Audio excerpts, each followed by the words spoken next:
6 years ago, they got the call that no parent would ever want to receive. Their baby had been abused at the hands of his daycare provider and was now fighting for his life. Amazingly, Nolan McNally survived. The woman responsible went to prison, and today his parents are hoping to help others going through similar trauma.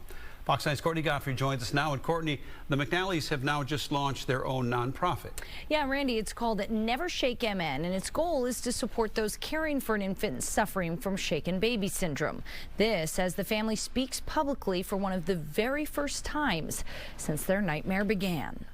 Fog. Yep. What about this one? In many ways, Nolan McNally is your average first grader. Kit, good job. Preparing for a spelling test tomorrow and learning how to read. Hot.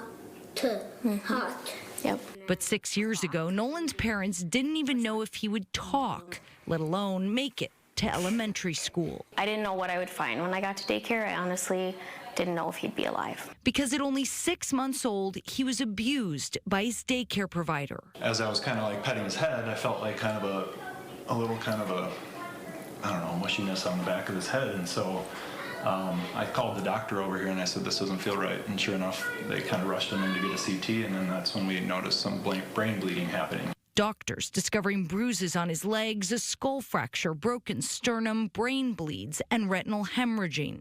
The woman responsible, Lorianne Greger, sentenced to 15 years in prison. It doesn't have to happen. And so I think that's why we do some of that education, but it's also why we want to help others that are walking through this. Bear that holds some stickers for them. Now, from handing out care packages to offering financial assistance, their new nonprofit hopes to make victims of shaken baby syndrome not feel so alone. We promised that we would never stop fighting for victims, that we would always do something to help victims. It's horrific, the people that, have to go through this. Counting their blessings that Nolan is okay and that they have the ability to help others. Now, while they don't yet know the full extent of any permanent damage from the abuse Nolan suffered, he does have serious vision issues as a result. The woman who did this to him is currently serving their time at the Shakopee prison and will be up for parole in 2029.